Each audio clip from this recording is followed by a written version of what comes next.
You're watching CBS7 News at 9 on the CW and live on the CBS7 YouTube channel with Alexandra, Macia, and Tom Tieferteller. Ranchers are pretty strong-willed, and we don't really like to show our emotions, and so having a hotline that you could call and talk to somebody anonymously, I think, is a really good way to do that. Coming up, a new agri-stress helpline is meant to connect ranchers and farmers with someone who understands the industry. We'll have more on the new helpline in just a few minutes. Good evening, and thanks for joining us for CBS7 News on the CW, and thanks for joining us live on the CBS7 YouTube. I'm Alexandra, Macia, and our top story tonight comes out of MISD, where the district police chief resigned. Carlos Ortiz was hired in June after the previous chief resigned in May due to a, quote, culmination of events. Ortiz previously said at his hiring he was excited for the role in the district, but told CBS7 today, quote, Midland needs to wake up and get out of the mentality that we are still a small town with little crime. We have major issues at our schools, and forward thinking as it relates to safety and security is not accepted at MISD. CBS7 has reached out to the district for a statement, but is still waiting to hear back. Midland ISD has announced Lieutenant Scott McCohen will be the interim district police chief. MISD Superintendent Dr. Stephanie Howard said in a statement that she is confident in his ability to ensure a safe environment. MISD held a district leadership meeting last week that addressed MISD police and campus relations and ways the district could police the schools. For the district's full statement, head to our website at cbs7.com. And we have new details on a crash involving an Ector County ISD school bus carrying 24 students. Odessa police say that yesterday morning, a school bus drove through the stop sign at Permian Drive and Melody Lane and hit a Ford SUV. The driver was taken to the hospital with non-life-threatening injuries, and no one on the bus was hurt. The bus driver was given a ticket for failure to yield at a stop sign. And in your education news, Midland ISD students have the opportunity to earn firefighter and EMT training. They can also earn a certificate as part of the dual program in Midland College. The partnership with the City of Midland and Midland College students get hands-on training over the course of their junior and senior year.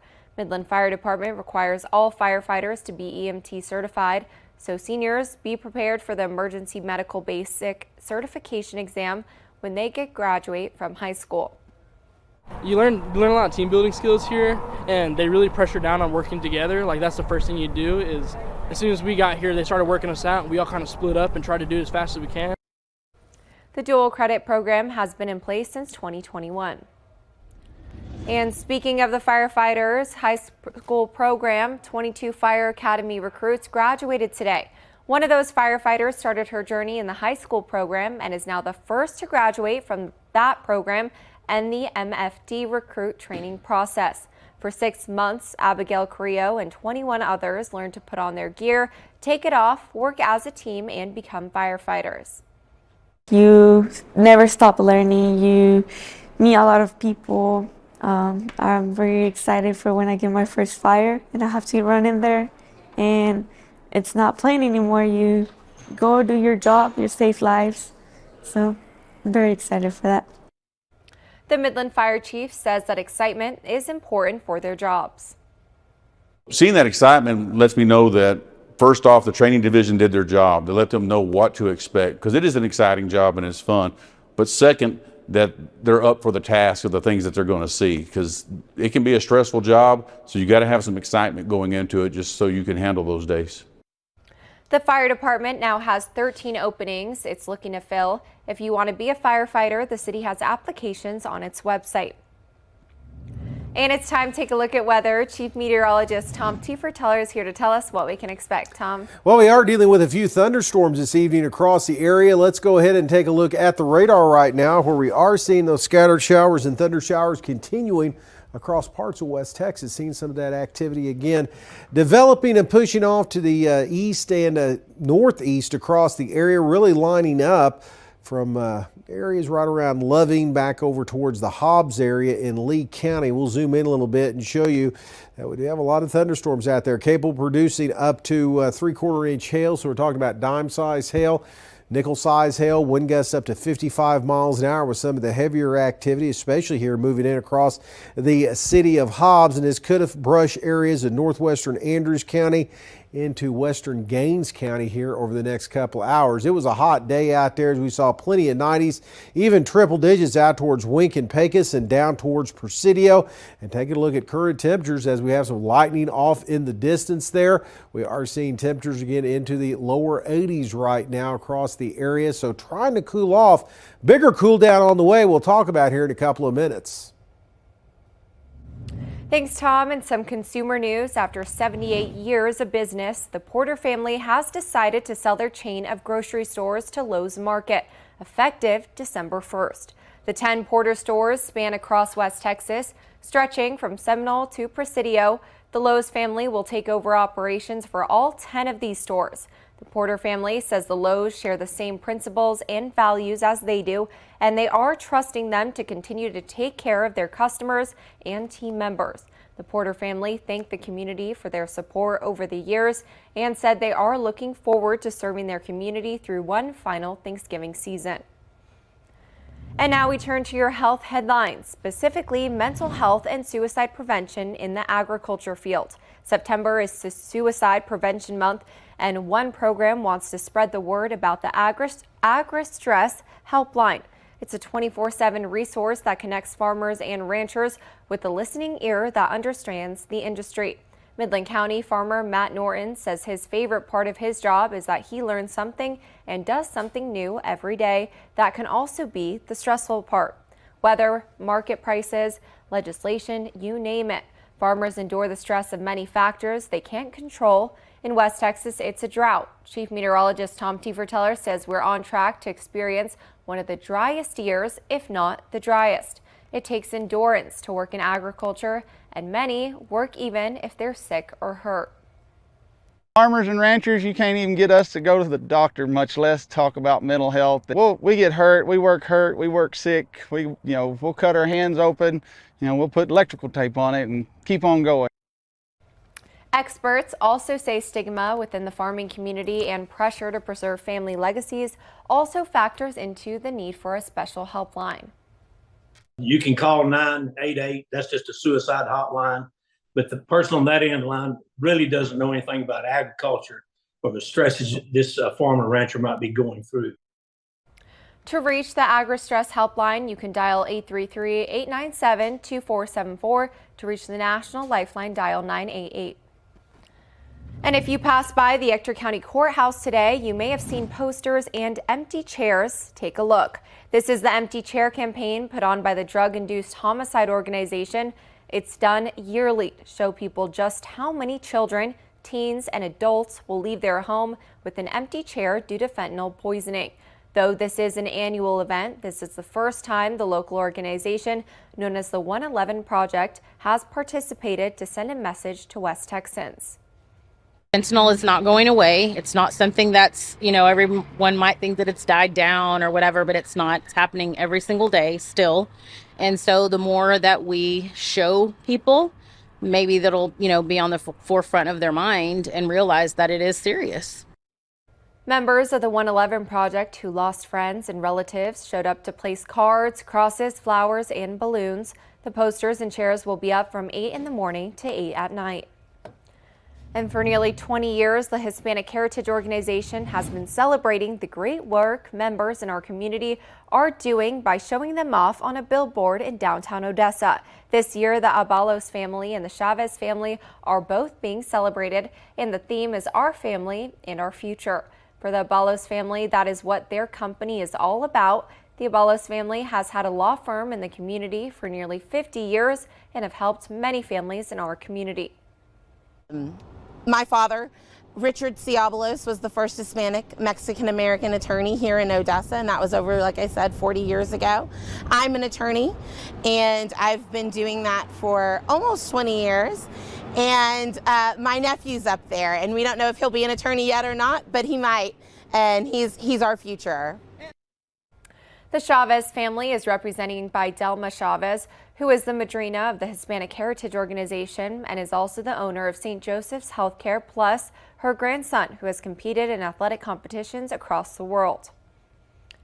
And the UAW is adding thousands more auto workers to the picket lines as it continues to negotiate a new contract with the big three automakers. Michael George has the latest from New York. We want a pension. We want a pension. Auto workers at Ford's Chicago assembly plant walked out Friday, and so did UAW members at a GM plant in Lansing, Michigan. With another 7,000 members now on the picket lines, there are 25,000 workers on strike in 21 states. Our courageous members at these two plants are the next wave of reinforcements in our fight for record contracts. UAW President Shawn Fain did announce some progress in talks with Stellantis, the parent company of Chrysler and Jeep. We are excited about this momentum at Stellantis and hope it continues. The UAW is currently seeking up to a 40% raise over 4 years, as well as job and cost of living protections. The union rejected offers from automakers centered around a 20% raise. Some of these people, these second-tier workers, they start at $16, $17 an hour. You can make that at McDonald's. For its part, Ford says it has offered a historic contract that would change the lives of over 57,000 workers. We still have time to reach an agreement and avert a real disaster, but not much more time given the fragility of the supply base. The union is vowing to keep expanding the 2-week-old strike if a deal is not reached. Michael George, CBS News. Talks are still in progress, but GM says it hasn't received a counteroffer from union leaders to an economic proposal made on September 21st. And now for a look at today's top headlines, shown here in real time with real viewers on CBS7.com. See all of these stories and more by downloading our app or visiting our website at CBS7.com. And still ahead, with less than 2 days to go until the government shuts down, House Speaker Kevin McCarthy says he will introduce a short-term spending bill.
Time is running out for hopes of avoiding a government shutdown that begins on Sunday if lawmakers don't reach some kind of an agreement on more funding. CBS News correspondent Nicole Skanga has more details from Washington. With lawmakers unable to break an impasse, the federal government appears to be careening towards shutting down over the weekend. The House rejected a stopgap spending measure backed by Speaker Kevin McCarthy that could have bought more bargaining time. The bill is not passed. The so-called continuing resolution would have kept the government open for a month at reduced spending levels, but far-right members of McCarthy's own party voted against it, despite his recent concessions to them. Keep working and make sure we solve this problem. The government is set to shut down after midnight Saturday when federal funding expires. In Virginia, mother of two Alice Silver is the wife of a Coast Guard petty officer, among more than 1 million military members facing the prospect of working without pay. Times are hard as it is, and a paycheck being missed is a big problem. We're normal people who really need paid, and it's not fair. Millions of federal employees would be forced to go on furlough or continue working without getting paid until the funding lapse ends. Border Patrol agents and air traffic controllers are among workers facing the prospect of losing their paychecks. The shutdown also puts at risk the federal WIC program, providing grocery assistance to 7 million women and children. Nicole Skanga, CBS News, Washington. Other government services that could be interrupted include Head Start, which provides young children education services, and Meals on Wheels, which serves the elderly. The shutdown will also close national parks. Well, we are looking at a pretty quiet evening across the Permian Basin, but thunderstorms to the northwest. We'll talk about that and show you how there's a little bit of a change coming up in the weekend forecast. All that's next.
Now, from the CBS7 First Alert Weather Center, here's Chief Meteorologist Tom Tiefertiller. Well, let's take a look outside on a live eye cam here in Odessa, looking off to the north.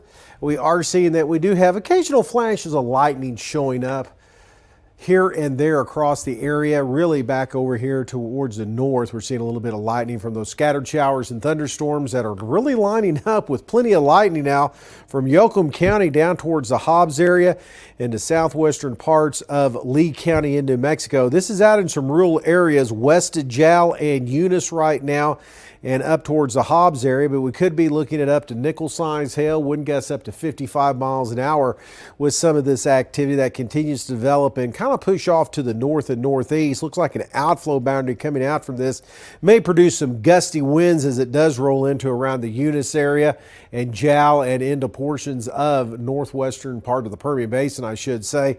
As we do have, again, a little bit of a southwest to northeast flow in the upper levels of the atmosphere. there, kind of riding around the basin's trough. Low pressure is going to move high pressure out of our way.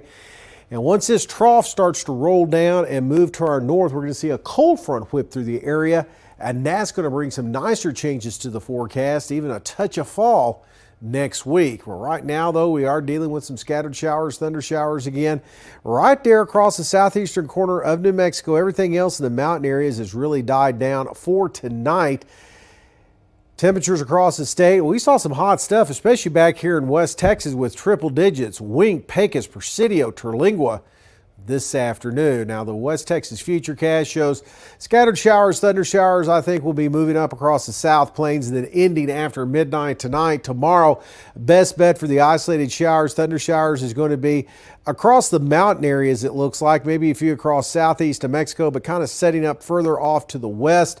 So most areas will remain dry, but not as hot coming up tomorrow. So the rest of tonight, thunderstorms should stay off to the northwest of the Permian Basin, as we'll see some gusty winds around the area. Highs tomorrow around 88 degrees, so trying to cool off a little bit. And that's the trend in our forecast, as we're going to see cooler temperatures in our forecast and more rain chances, especially the closer we get to that front into the middle part of next week. And then look at this time next week, fall arriving. Still ahead, a suspect in the fatal drive-by shooting of rapper Tupac Shakur in Las Vegas has been charged with his long unsolved 1996 murder. We'll have the latest coming up next.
Now to the shocking arrest in the murder of rapper and music icon Tupac Shakur. Nearly 3 decades after his death, CBS's Jonathan Vilgaudy reports the suspect has been long linked to the 1996 shooting. Today, justice will be served in the murder of Tupac Shakur. More than 27 years had passed since legendary rapper Tupac Shakur was gunned down near the Las Vegas Strip. There had been no arrest until now. A Clark County grand jury has indicted Dwayne Keith Davis with 1 count of open murder.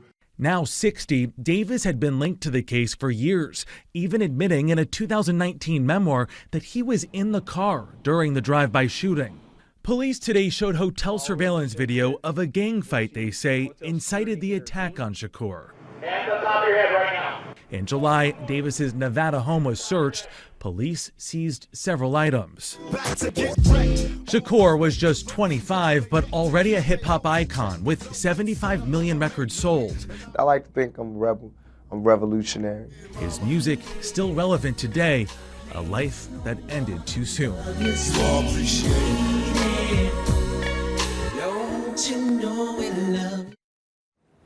And Davis has denied firing the weapon, but prosecutors say he did call the shots, which is enough to warrant a murder charge in the state of Nevada. He will be arraigned in court next week. Jonathan Vigliotti, CBS News, Los Angeles. Still ahead, September 30th is National Chewing Gum Day.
Saturday is the day to get smackin'. That's because September 30th is National Chewing Gum Day. Gum has been used over the years for enjoyment, to stave off hunger, and as a breath freshener. You might think it's a modern day thing, but chewing gum actually dates back more than 5,000 years. Gum has come a long way since its early forms, which included tree bark tar, sap resin, and wax. The first commercial chewing gum was introduced in 1848, and it went by the name the State of Maine Pure Spruce Gum. A patent on chewing gum was filed 21 years later, and today, bubble gum is so popular it's even a common flavor and scent.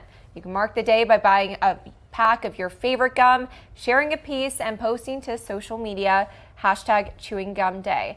Are you a big chewing gum person, Tom? Yeah, I mean, it's good to freshen your breath, and you know, it used to be a bigger deal, I think, that it is now. It's kind of commonplace now, really. Everybody chews gum, so I don't know. Grab a piece tomorrow, get some juicy fruit, maybe and some get after bubble it. gum, and we don't see bubble gum as much anymore. There I guess. you go.